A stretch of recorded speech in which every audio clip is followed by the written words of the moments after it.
बैठक हुई अखिल भारतीय कायस्थ महासभा की, किन एजेंडों को लेकर चर्चा की गई, क्या प्लानिंग होगा आपका?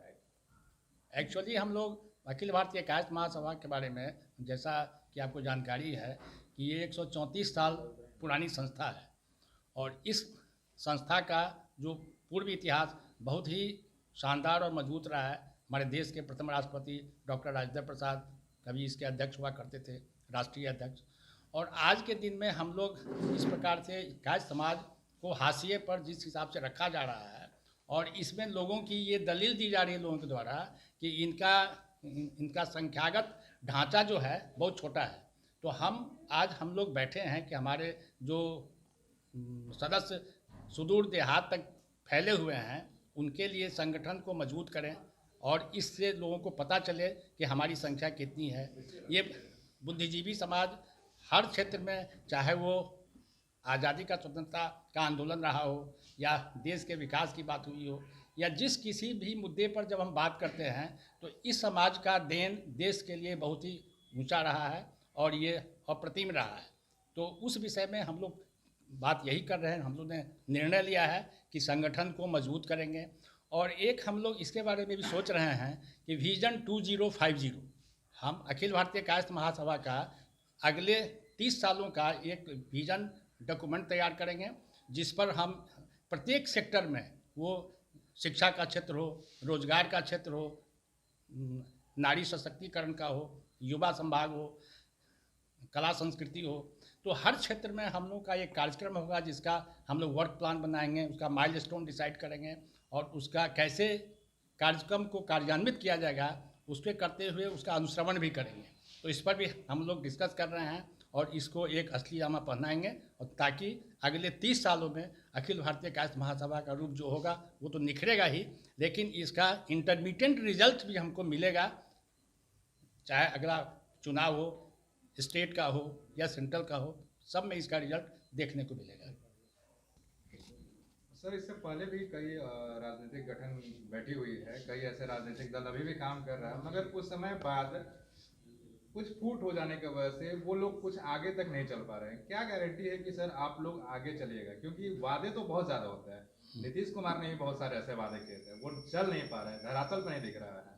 आप इसको कैसे लेकर चलिएगा? क्योंकि चुनौतियाँ आने वाले डेट में, अपकमिंग डेट में बहुत सारी चुनौतियाँ आप सामना करना पड़ेगा, फिर उस चीज़ को आप कैसे देख रहे हैं?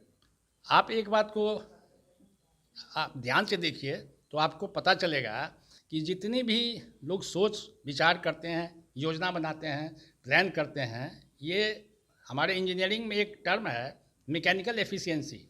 100% कभी नहीं होता है।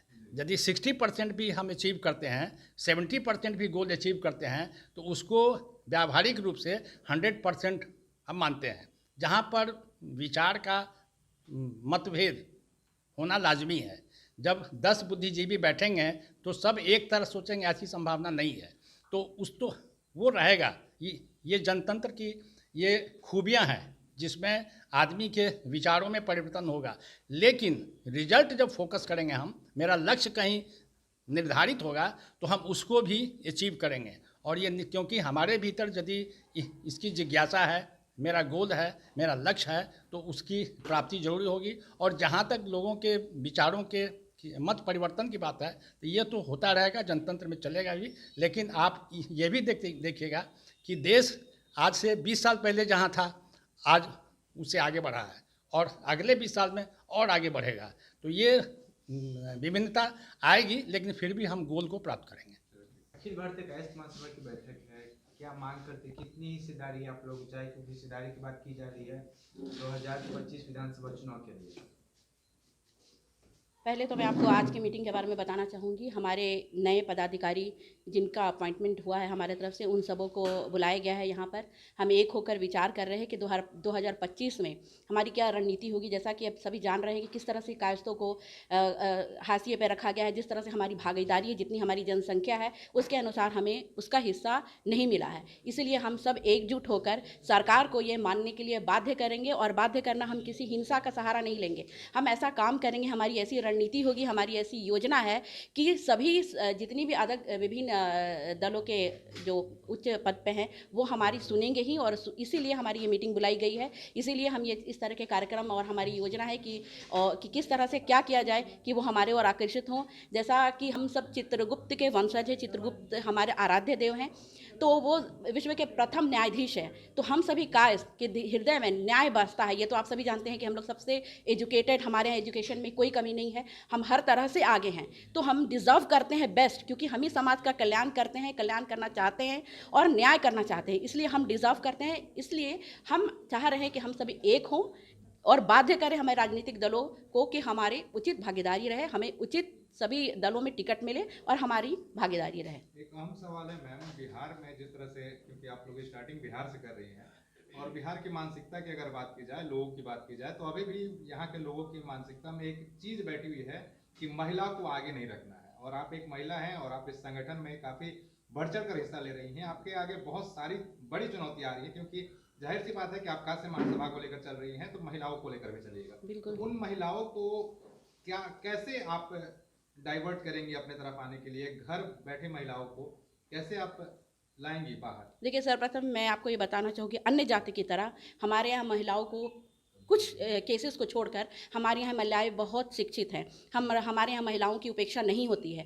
लेकिन हम जो भी घर बैठी महिलाएं हैं, हमारे पास योजनाएं हैं विमेन एम्पावरमेंट के लिए। उनको कैसे, सबसे हम ये हमारा बल है कि हम कैसे उनको आर्थिक रूप से स्वतंत्र करें, किस तरह से आर्थिक रूप से उनको ये करें कि वो आए और अपना जो उनकी भागीदारी हो वो हो। सांस्कृतिक कार्यक्रम की भी योजना है कि हम सांस्कृतिक कार्यक्रम करेंगे जिसमें महिलाएँ जोर शोर से मतलब अपनी भागीदारी लेंगी।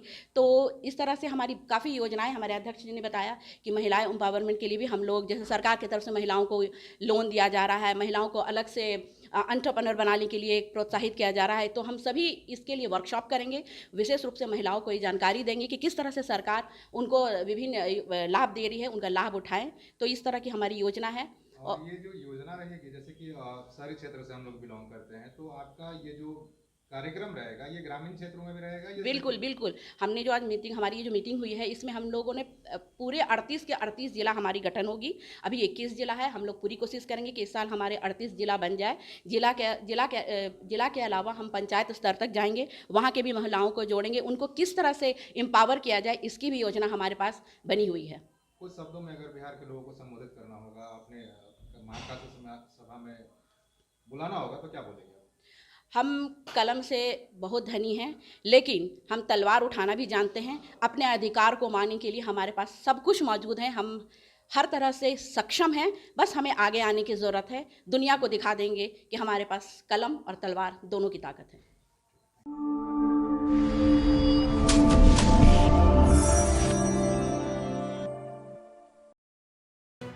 लेटेस्ट खबरों से जुड़े रहने के लिए हमारे चैनल नेशन भारत को सब्सक्राइब करें और बेल आइकन को दबाएं ताकि कोई खबर छूट न पाए।